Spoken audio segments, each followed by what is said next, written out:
ورحمۃ اللہ وبرکاتہ۔ تقبل اللہ منا و منکم۔ میں ہوں اسامہ شیخ اور آپ دیکھ رہے ہیں اسامہ شیخ یوٹیوب چینل کی اسپیشل نشریات۔ آج میرے ساتھ موجود ہیں نومنتخب MP جناب صابر قیم خانی صاحب، جن سے سیاست سمیت ان کی عید پر بھی بات کریں گے کہ نئی مخلوط حکومت کے اندر ان کی عید کیسے گزر رہی ہے اور پارلیمان اس عید کو کس طرح دکھ رہا ہے، اور موجودہ حکومت جو اس وقت بنی ہے وہ خوش ہے یا ناخوش، یا پھر زبردستی دولہے کو شیروانی پہن۔ عید کے موجودہ حکومت کے اندر آپ کی عید کیسے گزر رہی ہے؟ بسم اللہ الرحمن الرحیم۔ عثمان، پہلے تو آپ کو اور آپ کے تمام دیکھنے والوں کو عید مبارک۔ اور عید تو دیکھیں کہ ہمارا مذہبی تہوار ہے۔ حالات کا اثر، جو سیاسی حالات کا اثر اس پہ ہمارے یہاں کم ہوتا ہے۔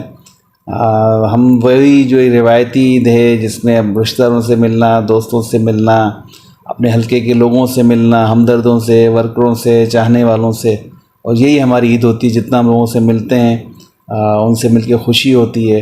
عید کی نماز میں ملتے ہیں، گھر پہ ملتے ہیں، اپنے آفس میں ملتے ہیں، کہیں جانا ہوتا ہے تب بھی جاتے ہیں۔ دوسرا، ہمارے ایک روایت ہے کہ ہم عید کے دن اپنے پیاروں کے یہاں قبرستان پہ حاضری بھرنے جاتے ہیں، شہداء کے مزارات پہ جاتے ہیں، جو ہمارے تحریک شہداء شہید ہو چکے ہیں ان کے مزارات پہ جاتے ہیں، جو شہیدوں کی فیملیز ہیں ان کو یاد رکھتے ہیں، عید پر ان کے گھر پہ تحفے تحائف پہنچاتے ہیں۔ تو ہماری عید روایتی گزرتی ہے اور اللہ کا شکر ہے کہ اس میں بہت خوش ہوتے ہیں۔ اچھا، اگر ہم آپ کی سیاست سے پہلے والی عید اور سیاست کے بعد والی عید، بالخصوص 2016 کے بعد والی عید کا جائزہ لیں تو آپ کو کن عیدوں میں مزہ آتا ہے، یعنی کہ جس کے اندر کہہ سکتے ہیں کہ وہ عید کبھی گزرے نہیں، بس وہ لمحہ ٹھہر جائیں؟ دیکھیں، بچپن کی عید تو ظاہر ہے جتنے بھی لوگ ہیں وہ سبھی یہ بتائیں گے کہ جو عید ہے وہ تو بچوں کی ہوتی ہے۔ ان کو کسی قسم کا فکر نہیں ہوتا، کسی قسم کا غم نہیں ہوتا۔ ان کو تو اپنے نئے کپڑے، نئے جوتے، ملنے والی عیدی، ان کا حساب کتاب، اپنے چھوٹا پرس بنانا، اس میں لینا، چیزیں کھانا، باہر جانا۔ تو ہم بھی جب بچے تھے وہ عید تو ظاہر ہے کبھی نہیں بھولتے کہ اس میں رشتہ داروں سے ملنا، کزن سے ملنا۔ اس وقت یہ ذمہ داریاں نہیں تھیں، لیکن اپنی دلچسپی کی ذمہ داریاں بہت ساری تھیں۔ اور یقیناً جب آپ سیاست میں آتے ہیں تو آپ کی ذاتی زندگی بہت کم رہ جاتی ہے، اور آپ کو اپنے لیے نہیں، لوگوں کے لیے اپنے معمولات کو، اپنے ٹائم کو رکھنا ہوتا ہے۔ اپنے فیملی کے لیے کم ٹائم بچتا ہے، دوسروں کے لیے زیادہ ٹائم نکالنا پڑتا ہے۔ تو یہ تو بہت زیادہ ڈفرینٹ ہے، اور دونوں عیدوں کا ایک اپنا مزہ ہے۔ دیکھیں، وہ بچپن کی عیدیں جس میں آپ کو کسی قسم کا کسی قسم کی فکر نہیں، اور آپ اپنے والدین کے ساتھ، بھائیوں کے ساتھ خوش ہیں، اور یہ عید کی جس میں آپ کو دوسروں کے ساتھ رہنا ہے، ان کی فکر کر کے رہنا ہے، تو فرق بہت زیادہ ہے۔ لیکن میں یہ سمجھتا ہوں کہ اب والی جو ہم عید گزار رہے ہیں وہ ہمارے لیے زیادہ اہم اس لیے ہے کہ کسی منصب پہ پہنچ کے، اور پھر جب آپ لوگوں کے لیے سوچتے ہیں، کام کرتے ہیں، تو اس سے آپ کا دل بھی خوش ہوتا ہے، اور جو آپ کا ضمیر ہے وہ بھی مطمئن ہوتا ہے۔ اچھا، عموماً یہ دیکھنے میں آتا ہے کہ جو سیاستدان ہوتے ہیں یا پولیس افسران ہوتے ہیں یا صحافی حضرات ہوتے ہیں، وہ اپنے تہوار اپنی فیلڈ میں گزار رہے ہوتے ہیں، تو اس وجہ سے ان جو گھریلو معاملات ہوتے ہیں وہ تھوڑے ان بیلنس ہو جاتے ہیں۔ تو اس کو آپ کس طرح ٹیکل کرتے ہیں معاش گھر پہ؟ اچھا، دیکھیں، اگر ان بیلنس کا مطلب یہ کہ فیملی کو یا بیوی کو شکایت ہو، تو اب ہماری سیاست میں اتنے سال ہو گئے ہیں کہ جو شروع میں کوئی تھوڑے بہت مسئلے ہوتے بھی تھے تو یہ گھر والے سمجھ گئے ہیں کہ ان کی پرائرٹی یا ان کی جو پہلی ترجیح ہے وہ اپنے سیاست ہے یا اپنی تحریک کے کام ہیں، اس کے بعد دیگر کام آتے ہیں۔ تو اب وہ کمپرومائزنگ والی پوزیشن ہے کہ انہوں نے ہمیں اپنے حال پہ چھوڑ دیا کہ بھئی جو یہ کرنے دیں، باز آنے والے نہیں ہیں۔ تو وہ انہوں نے اپنی ان کی مصروفیات ہیں جس میں ظاہر گھر کے کام ہیں، ہمارا خیال رکھنا ہے، اور جو ہمارے گھروں میں جو مہمان آتے ہیں ان کی آؤ بھگت بھی تو ہمارے گھر والے کر رہے ہوتے ہیں، ان کا خیال رکھنا، ان کے لیے چائے بنا کے لانا، یا جو بھی چیزیں ہیں۔ تو میں یہ سمجھتا ہوں کہ اب ان لوگوں نے، گھر والوں نے، بچوں نے، بیوی نے، سب نے ایک کمپرومائز کر لیا ہے۔ اس کمپرومائز کی وجہ سے ہمیں سہولت یہ مل گئی کہ بجائے کسی تلخی ہونے کے، خوش اسلوبی سے، خوشی سے، افہام و تفہیم سے معاملات چل رہے ہیں۔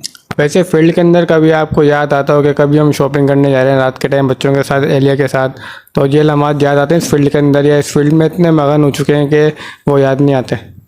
دیکھیں، اتفاق ہے کہ فیملی کے ساتھ شاپنگ کرنے جب میں کسی منصب پہ تھا، جب بھی نہیں گیا، وہ اپنی شاپنگ ہمیشہ خود کرتے تھے، اور کبھی ایسا نہیں ہو کہ بچوں کو بھی ہم لے کے جا رہے ہوں۔ تو اس حوالے سے میں شروع سے ذمہ داریوں سے آزاد رہا کہ فیملی کو شاپنگ کرانی ہے یا بچوں کو شاپنگ کرانی ہے، وہ گھر والے خود ہی مینیج کرتے ہیں، ہمیشہ سے خود ہی جاتے ہیں، خود ہی ساری چیزیں کرتے ہیں۔ اور ہمیں اس میں کوئی ان کے ساتھ جانے کی تو اس لیے کوئی یاد آنے کی بات ہی نہیں ہے۔ ہاں یہ ضرور ہے کہ کیونکہ آپ جب تھوڑا سا لوگوں کے آپ کا چہرہ شناسی ہو جائے، آپ تھوڑے سے مشہور ہو جائیں، تو آپ کی ذاتی زندگی اس معنوں میں ختم ہو جاتی ہے کہ ہم عام لوگ اتنا ہوٹلنگ کم کرتے ہیں، جا نہیں سکتے ہیں، لوگ جاننے والے مل جاتے ہیں۔ کسی تقریب میں آپ جاتے ہیں تو وہاں آپ اپنی فیملی کے ساتھ نہیں بیٹھ سکتے، لوگ زیادہ مل جاتے ہیں، تو یہ تھوڑا بہت فیل ہوتا ہے کہ آپ، اور اس کی ظاہر قیمت ادا ہے کہ سبھی کرتے ہیں، جو بھی لوگ جن کو لوگ پہچانتے ہیں، ان کا اپنی ذاتی زندگی میں جو ایک زندگی کا آپ کا ایک ہے وہ ختم ہو جاتا ہے۔ اچھا، آپ کو قدرت اگر موقع دے یہ زندگی دوبارہ یا یہ زندگی صحیح ہے تو آپ کس کا انتخاب کریں گے؟ اچھی زندگی انتخاب کریں گے، کہ دیکھیں جب آدمی اپنے ماضی میں دیکھتا ہے تو بہت ساری اس کو اپنی غلطیاں نظر آتی ہیں، تو ہم سوچتے ہیں کہ اللہ تعالیٰ نے اگر موقع دیا ہمیں تو ہم یہ غلطیاں نہیں دہرائیں گے۔ اور یہ تو دیکھیں قرآن پاک میں بھی ہے کہ جب آپ کو اللہ کی طرف جانا ہوگا تو انسان کہے کہ اتنا تھوڑا سا وقت مجھے ملا، کاش مجھے زیادہ وقت مل جاتا، میں کچھ اور نیکی کے کام کر لیتا، چاہے کاش میں کچھ اور اپنے اچھا سوچ لیتا، میں زندگی اللہ کے حکم کے مطابق گزرتا۔ تو چاہے کتنی زندگی ملیں، چاہے یہ زندگی ہو یا اب جتنی زندگی باقی رہ گئی ہے، اللہ سے دعا ہے کہ اللہ تعالیٰ اپنی جو بتائے ہوئے راستے پر نبی پاک صلی اللہ علیہ وسلم کے لائے پیغام پہ ہماری زندگی گزرے اور اسی پہ ہماری آخر۔ اچھا صابر بھائی، یہ بتائیں کہ موجودہ الیکشن کے اندر حافظ نعیم الرحمان صاحب نے استعفیٰ دیا اپنی سیٹ سے اور پی ٹی آئی کو وہ سیٹ گفٹ کی ہے، اس حوالے سے آپ کی کیا رائے ہے؟ یہ اچھی روایت انہوں نے قائم کی ہے یا پھر یہ ایک ان کی ایک پولیٹیکل معاملات تھے کچھ؟ جو آپ ابھی جماعت اسلامی کے امیر بنے اور ان کا ذکر کر رہے ہیں، جی تو دیکھیں ابھی تو حافظ نعیم الرحمان صاحب ظاہر ہے کہ ابھی ممبرس آف اسمبلی الیکٹ ہوئے تھے، اور آپ الیکٹ ہونے کے بعد استعفیٰ نہیں دے سکتے، آپ کو حلف اٹھانا ہوتا ہے، حلف اٹھا کے پھر باقاعدہ آپ کو سیٹ چھوڑنی ہوتی ہے۔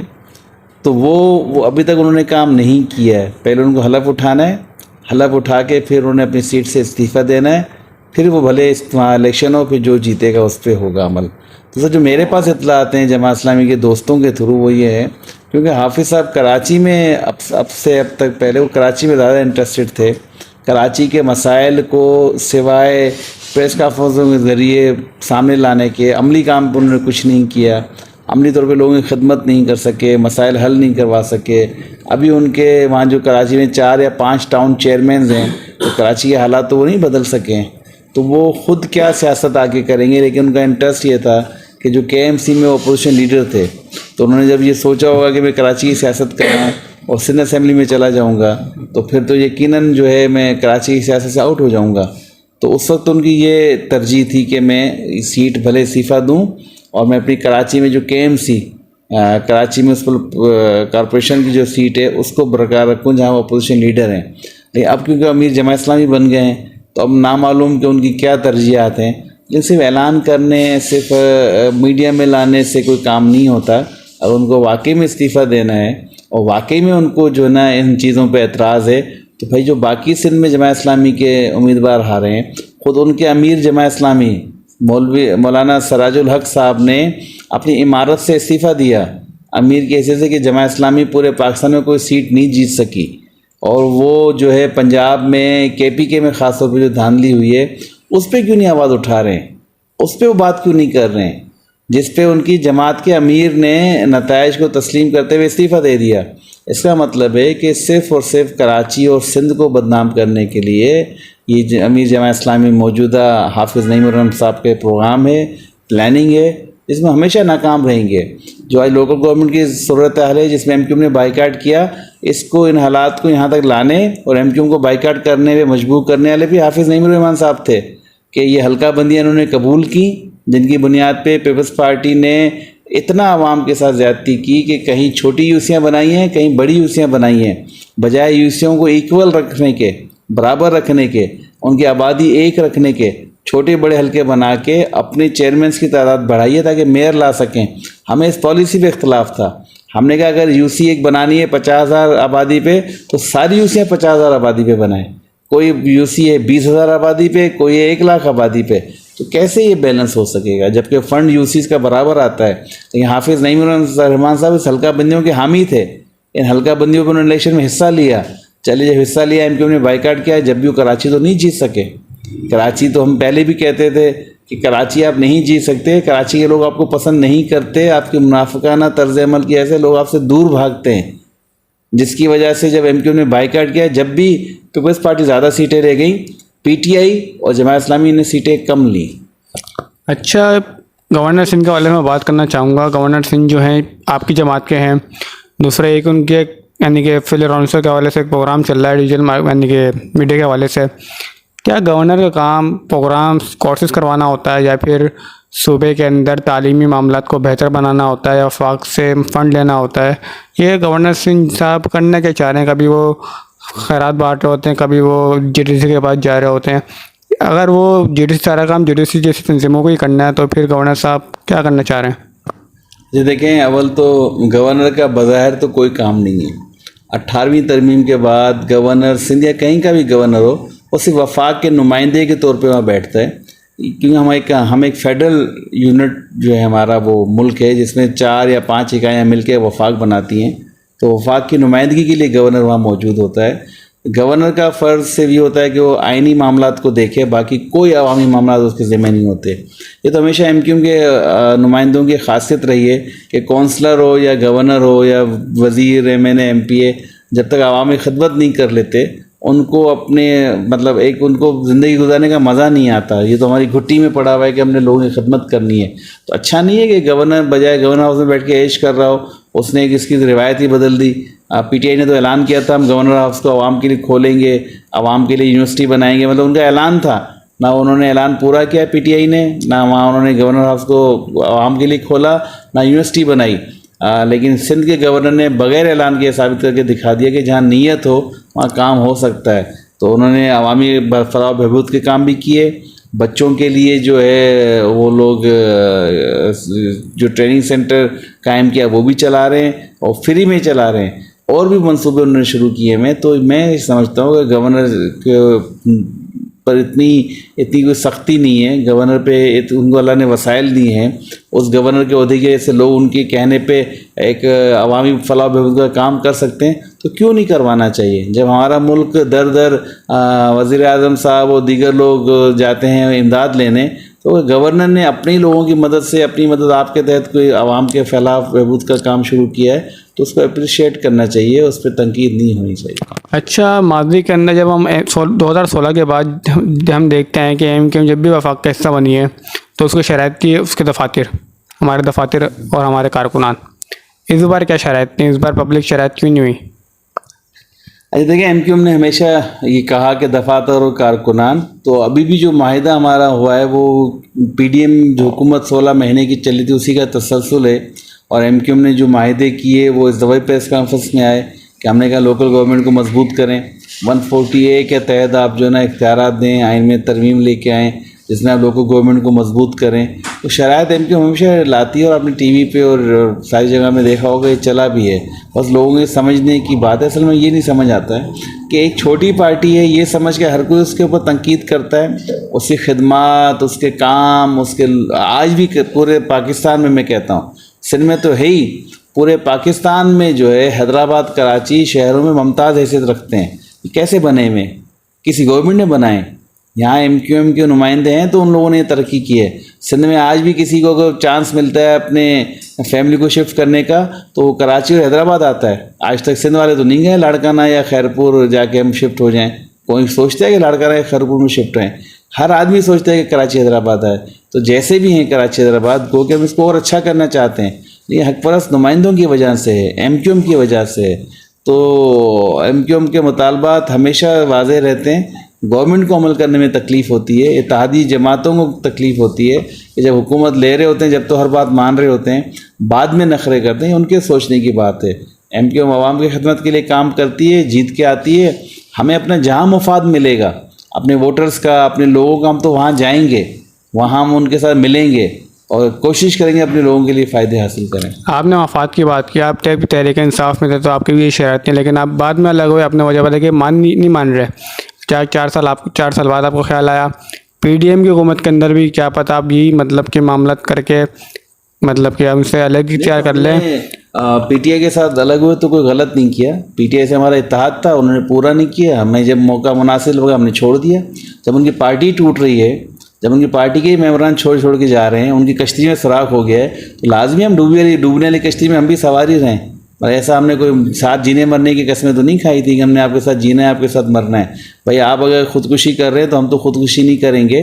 ہم نے یہ دیکھا کہ آپ نے غلط پالیسیاں چلائیں, ملک میں مہنگائی, ملک میں بے روزگاری, ملک میں بدامنی, یہ سارا ان 4 سالہ 3.5 4 سالہ دور کا شاخسانہ ہے جس کی نشاندہی کرتے رہے. اٹھا کے دیکھیں اس وقت کی ہماری تقاریر. ہم نے ایسا نہیں کہ صرف ان کو وہ کیا اسمبلی تقاریر میں بولا کہ جو بجٹ آپ لا رہے ہیں غلط ہے, جو آئی ایم ایف سے آپ معاہدہ کر رہے ہیں غلط ہے, جو پیٹرول کی قیمتیں آپ سیز کر رہے ہیں یہ غلط ہے, آئی ایم ایف کی شرائط آپ مان کے معاہدہ کرنے جا رہے ہیں, ہم اس کی مخالفت کرتے ہیں. ہمیں فلور آف دا ہاؤس ممبر ان کے اپوزیشن ان کے اتحادی ہونے کے باوجود تقاریر کی, ذاتی میٹنگوں میں سمجھایا کہ بھئی آپ لوگ کیا کرنے جا رہے ہیں. تو یہ تو ایک عام جو ہے نا لوگوں کے ذہنوں میں ان کے میڈیا نے ڈال دیا ہے کہ وہ ہمیں چھوڑ دیا, ہم نے کیا کیا تھا. بھئی ہمارا آپ کے ساتھ معاہدہ ہوتا ہے اپنے عوام کی فلاح و بہبود کا, ان کے مفادات کا. جب ہم دیکھتے ہیں آپ پورے نہیں کرتے تو ہم آپ کے ساتھ جینے مرنے کی قسمیں نہیں کھائیں ہم نے کہ ہم ہمیشہ آپ کے ساتھ مریں گے بھی اور جئیں گے بھی. اچھا سر بھائی, وہ دن کب آئے گا جب ہم آپ سے مسائل کی باتیں نہیں کریں گے بلکہ یہ بات کریں گے آپ نے اتنا بہترین کام کیا ہے, اس کے پیچھے سائنس کیا تھی, کیا ٹیم تھی. وہ دن کب آئے گا جب صحافی پاکستان کے M N As M P سے یہ سوالات کریں گے؟ دیکھیں یہ ہمارے صحافیوں کو بھی اپنی پالیسی بدلنی پڑے گی. دنیا بھر میں تنقید بھی ہوتی ہے اور کیے ہوئے کاموں کی پذیرائی بھی ہوتی ہے. ہم نے لطیف آباد کی گلی گلی روڈز بنا دیے, آ کے آپ نے اس کا تو سوال ہی نہیں کیا مجھ سے, وہ بس بن گئے کہتے لگے صرف جنہوں نے بنا دیے. اب آج لطیف آباد جائیں جو 5 سال پہلے کھنڈر بنا ہوا تھا, آج کوئی روڈ آپ ٹوٹا ہوا دکھا دیں. بارش ہو گئی 2-3 روڈ ایسے ہیں جن کو سندھ گورنمنٹ نے ٹیک اپ کیا تھا, سوائے ان کے باقی سارے روڈ مکمل ہیں. آپ گلیوں میں چلے جائیں 80% گلیاں بنی ہوئی ہیں, پانی کی لائنیں ڈالی ہیں, رنگ روڈ بنا رہے ہیں, پانی کے منصوبے لے کے آئے ہیں. شہر کی 20-30% آبادی کو پانی کی کمی کا سامنا ہے, لیکن باقی جو 60-70% آبادی کو پانی مل رہا ہے وہ کیسے مل رہا ہے؟ ہم نے یونیورسٹیاں بنا دی, فیڈرل یونیورسٹی بنا دی, وہ تو کسی نے نہیں پوچھا. کوئی پوچھے گا تو ہم بتائیں گے نا. وہ اس پہ نظر رکھنا عوام اخبار والوں کا, میڈیا کا کام ہے. یہ میڈیا بھی بجائے صرف نیگیٹو اس پہ جانے کے آپ علاقے میں گھومیں پھریں, کیوں ہم صرف مسائل دکھاتے ہیں. ہمیں مسائل کے ساتھ ساتھ جو کام ہوئے اسی لیے تو ہمارے یہاں فرسٹریشن ہے. اور کیونکہ مسائل ہمیں اس لیے دکھا دیں گے, میڈیا کی ضرورت ہے. جب تک ہائپ کریٹ نہیں ہوگی کون دیکھے گا؟ اچھی خبریں اچھی چیزیں تو ابھی موڈ میں دیکھتا ہے, وہ کون دیکھنا چاہے گا؟ تو یہ بھی آپ دیکھیں, اپنے شہریوں کو ایجوکیٹ کریں. جہاں حکومتوں کے ذمہ داریاں ہیں, جو عوامی نمائندے, اچھا عوامی نمائندوں کے اوپر بھی ذمہ داری وہی ڈالیں جس کا ان کے پاس اختیار ہو. میں یہ دیکھتا ہوں کہ کسی چیز کا اختیار تو ہمارے پاس ہوتا نہیں ہے. ہم عوامی نمائندے تو بنے ہوئے ہوتے ہیں. جرائم ہو رہے ہیں, کنٹرول ایس ایس پی نے کرنا ہے, کوئی ایس ایچ او ہم نے تو نہیں لگوائے. اگر کوئی ادارہ صحیح کام نہیں کر رہا ہے, اس کے اوپر تنقید کرنی ہے تو اس کے وزیر کو بلا کے پوچھنا چاہیے. ہم تو اسمبلی میں آواز اٹھاتے ہیں. یا تو مجھے اتنا طاقتور کروانا چاہیے آپ کو میڈیا کے ذریعے کہ جو میں کہہ رہا ہوں اگر وہ کوئی نہیں کر رہا تو اس کو میڈیا میں ایکسپوز کریں کہ بھئی ہمارے ایم این اے یا ایم پی نے کہا تھا کہ یہاں پہ ترقیاتی کام کروائیں, یا ایس ایچ او کو ہٹائیں, نہیں ہٹایا گیا ہے. عوامی نمائندے کی بات نہ مان کے اس کی توہین کی جا رہی ہے. یہ کبھی خبر چلائی آپ نے؟ اس لیے نہیں چلائی کہ آپ کو اس باتوں کو پتہ ہی نہیں ہے. یہ ہمیں چلانا چاہیے, ان چیزوں کو سامنے لانا چاہیے تاکہ ہمارے لوگ بھی یہ سمجھیں کہ جو ایم پی اے, ایم این اے یا اور جو عوامی نمائندے ہوتے ہیں, جس کا جتنا اختیار ہے اتنا ہی وہ کام کر سکتا ہے. وہ اس کے پاس وہ والی طاقت نہیں ہوتی کہ اس نے جو جھاڑو پھیری اور سب چیزیں صاف کر دیں. ایسا ممکن نہیں ہے. بہت بہت شکریہ میرے ساتھ جناب صابر کمخانی صاحب, نو منتخب ایم پی التحاد آباد سے. ان سے ہم نے اشترکہ حوالے سے بات کی, ان کی ذاتی زندگی کے حوالے سے بھی, بالخصوص سیاست کے حوالے سے کہ ان کی جو سیاسی بصیرت ہے کس نگاہ سے اور کیا دیکھتے ہیں. بہت بہت شکریہ. آپ بھی اپنا خیال رکھیے گا. انشاءاللہ اگلے جس کے اندر ایک اور ساتھ موجود ہوگا انشاءاللہ. السلام علیکم ورحمۃ اللہ وبرکاتہ.